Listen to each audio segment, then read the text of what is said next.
Assalamualaikum warahmatullahi wabarakatuh. Waalaikumsalam warahmatullahi wabarakatuh. Al-Fatihah.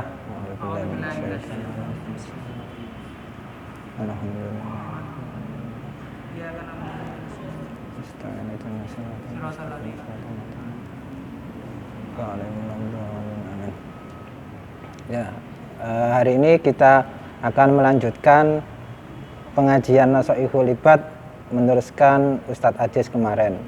Ustadz Ajis kemarin bahas tentang apa? Dari sifat saling. Ya, benar. Ustadz Ajis kemarin menjelaskan tentang menjauhi berbuat dolim, jangan berbuat dolim. Hari ini kita akan melanjutkan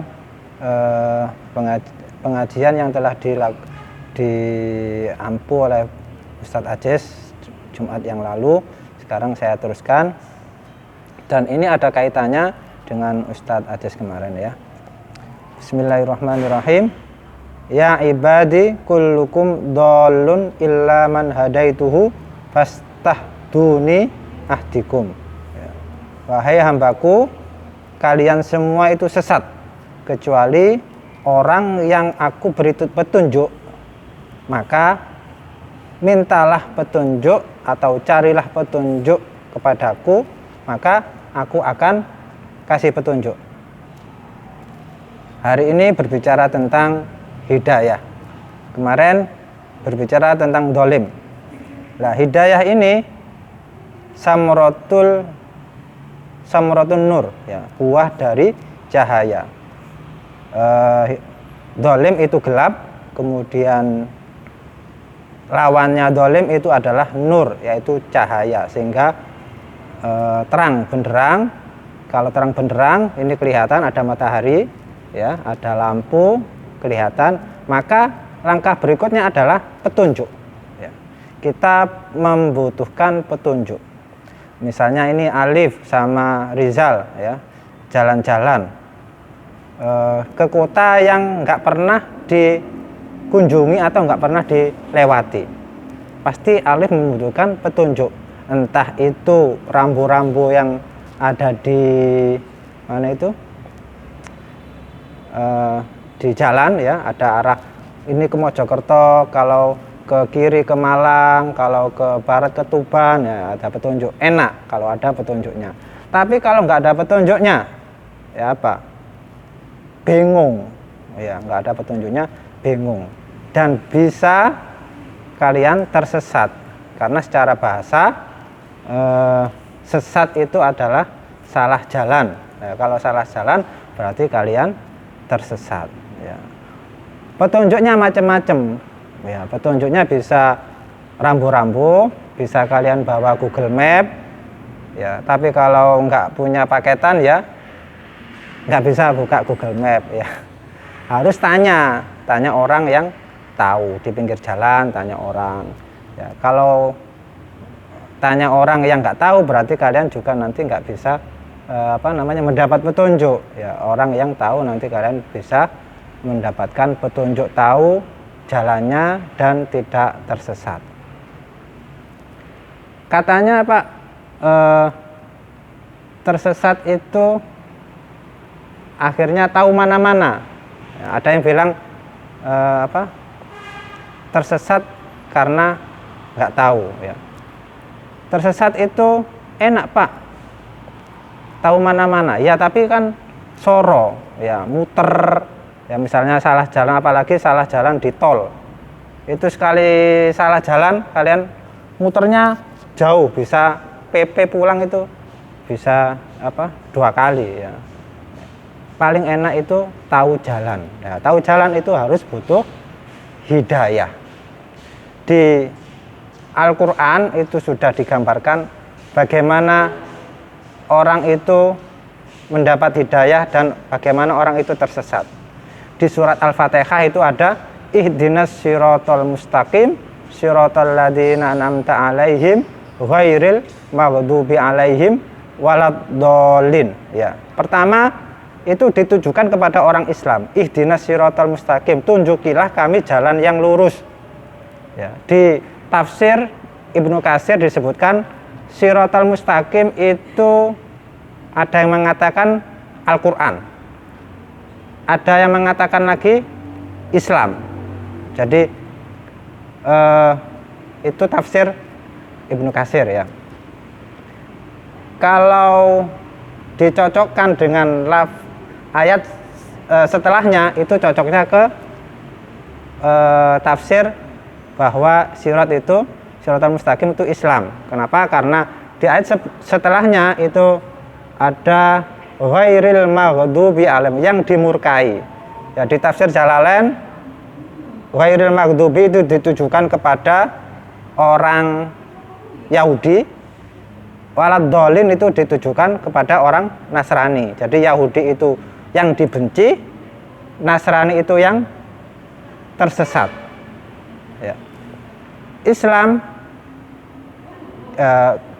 mengapa kita harus cari hidayah? Ya, karena perintahnya ihdinas siratal mustaqim, kita disuruh untuk mencari hidayah, dicari bukan ditunggu. Ya. Kemudian ghairil maghdubi, kenapa kok Yahudi disebut maghdub, yang dimurkai? Karena Yahudi itu punya ilmu tapi tidak mau mengamalkan. Ya. Kenapa waladhdallin ditujukan ditujukan kepada orang Nasrani? Karena orang Nasrani itu mengamalkan tapi tidak tahu ilmunya. Ya. Terus Islam itu tahu ilmu, ya, mengamalkan. Mengapa? Karena disebut di Al-Fatihah itu Shiratal Mustaqim, orang yang lurus, yaitu orang yang mengetahui dan berilmu dan mengamalkan ilmunya. Di kitab Tafsir Munir ya, disebutkan bahwa sebab-sebab mendapat hidayah ada 5. Ya. Makanya tadi petunjuk, ya, petunjuk itu macam-macam. Nah, ini hidayah juga macam-macam. Pertama disebutkan bahwa namanya itu hidayah fitri, yaitu naluri.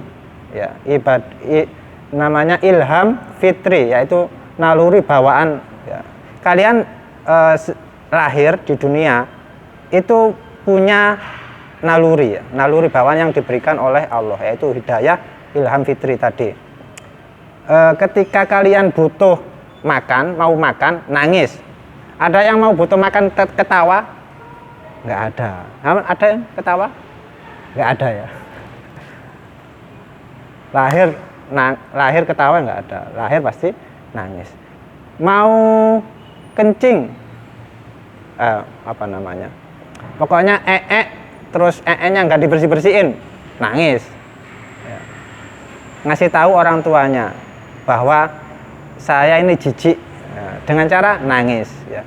Mau digigit nyamuk, nangis, biar orang tuanya bangun untuk menjaga dari gigitan nyamuk. Jadi mau apa-apa nangis. Ya. Hidayah ini dimiliki oleh seluruh makhluk, ya, di dunia, baik manusia maupun hewan. Hidayah yang kedua yaitu hidayah melalui panca indera. Ya, ketika kita masih pertama diberi insting, kedua dikasih panca indera. Ya, bisa melihat, bisa meraba, bisa mencium, bisa apa lagi? Ya, pokoknya 5 indera itu. Namun panca indera ini lebih sempurna panca inderanya hewan daripada manusia. Manusia sejak lahir, hewan sejak lahir itu sudah lengkap, bisa ngapa-ngapain, bisa digunakan. Tapi manusia itu berproses, ya, tadriji, ya, bertahap, tidak seperti hewan. Hewan lahir, anak sapi lahir langsung bisa jalan meskipun tertatih. Manusia masih gelendangan. Ada yang langsung lari? Enggak ada. Berikutnya level yang lebih tinggi, yaitu hidayah akal. Setelah manusia dikasih panca indera, kemudian dikasih akal. Akal ini lebih tinggi daripada hidayah ke 1 dan 2 tadi. Karena manusia ini hidup bersosial ya. Tidak, manusia itu tidak bisa hidup sendiri ya, pasti membutuhkan orang lain. Ya, misalnya ini Alif ya. Alif pakai baju, pasti butuh tukang baju. Ya. Alif rambutnya gondrong, mau dipendekin, pasti butuh tukang cukur. Ya. Alif pakai masker, pasti butuh orang yang jual masker. Ya. Membutuhkan orang, nggak bisa hidup sendiri. Oleh karenanya untuk bisa bertahan hidup, survive, ya, dimanapun berada, mulai sejak kecil sampai meninggal nanti itu memerlukan akal untuk hidup bersosial dan menghidupi diri sendiri. Akal ini dalam tubuh manusia itu diibaratkan sebagai penasehat. Ya. Rajanya siapa? Rajanya adalah hati. Hati adalah raja. Rakyatnya adalah tangan. Ya. Manusia itu di lingkungannya itu hawa nafsu dan kebaikan dan kejelekan. Tinggal akal ini menasihati yang jelas, yang baik. Yang menentukan itu tetap raja. Yang menentukan tetap raja. Penasihat hanya menasihati, yang menentukan tetap raja. Makanya dikatakan kalau hatinya baik, insya Allah semuanya baik. Rakyatnya baik, lingkungannya baik. Tapi kalau hatinya rusak, maka rusaklah semuanya. Karena itu raja, pemimpin yang baik adalah pemimpin yang bisa memimpin semua anggota atau rakyat-rakyatnya, yaitu hati tadi, dan dibantu sama akal kalau hati mendengarkan akal. Yang nomor 4, hidayah agama. Ya. Akal ini bisa menjaga dari kesalahan dan penyelewengan, ya. Penyelewengan hawa nafsu. Tapi agama itu pasti benar, ya. Agama tentu agama yang benar. Hidayah agama itu hidayah yang tidak pernah salah, sumber yang tidak bisa sesat. Sedangkan akal itu bisa saja salah, ya, salah berpikir, salah menganalisa, ya. Tapi agama benar, ya. Kemudian yang terakhir, ya, hidayah ma'unah dan taufik. Hidayah ma'unah dan taufik ini hanya khusus dimiliki oleh Allah. Nabi tidak punya, ya. Apa sih arti ma'unah dan taufik? Ma'unah itu pertolongan, ya. Taufik itu kecocokan antara perbuatan dengan perintah. Ya, misalnya sampean ini kan masih sekolah, ya, disuruh seragam hari Senin, seragamnya apa? Senin putih abu-abu, ya. Kalau sampean pakai seragam putih abu-abu berarti sampean mendapat taufik, ya. Antara aturan sekolah dengan sampean melakukan pakai putih abu-abu, ya, cocok antara aturan dengan perbuatan sampean, itu berarti sampean mendapatkan taufik, kecocokan. Ini hanya dimiliki oleh Allah. Kenapa? Karena memang ada beberapa orang non muslim, saintis, ya, cendekiawan atau ahli penelitian, ya, meneliti dengan ilmunya, akhirnya menemukan ada kebenaran di Islam. Dengan akalnya, dengan ilmunya, mengetahui bahwa Islam itu benar, tapi nggak mau masuk atau belum masuk Islam. Berarti orang ini belum dapat hidayah, ma'unah, dan taufik.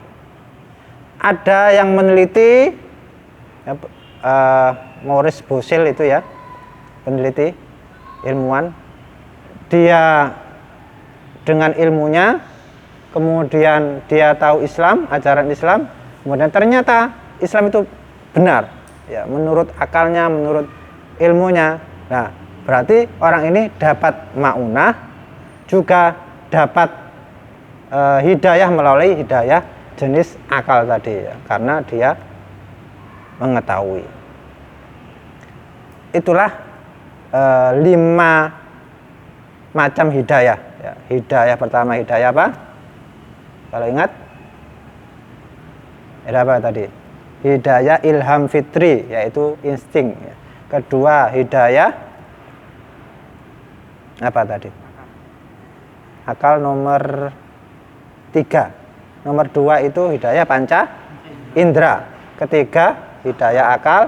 Keempat, agama. Kelima, hidayah ma'unah dan taufik, ya. Untuk mengakhiri pengajian pada hari ini, saya mengutip sabda Nabi, sungguh Allah itu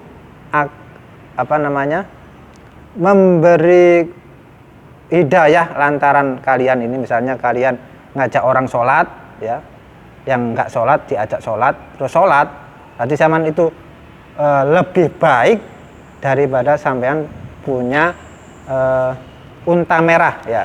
Unta merah itu zaman dulu itu merupakan kebanggaan, ya. Kalau di sini mungkin alpat, ya, lebih baik dari kalian punya alpat. Kalian memberi petunjuk kepada saudara kalian yang lain, ya, itu lebih baik dari alpat. Berarti bagaimana? Sama senang alpat tapi ada yang lebih baik dari alpat, kan enak, ya, lebih baik dari alpat. Punya rumah mewah tapi lebih baik dari punya rumah mewah, ya. Itu saja, mudah-mudahan manfaat. Kita berdoa, Allahumma anfa'na bima 'allamtana wa 'allimna ma yanfa'una warzuqna rizqan halalan thayyiban. Assalamualaikum warahmatullahi wabarakatuh. Waalaikumsalam.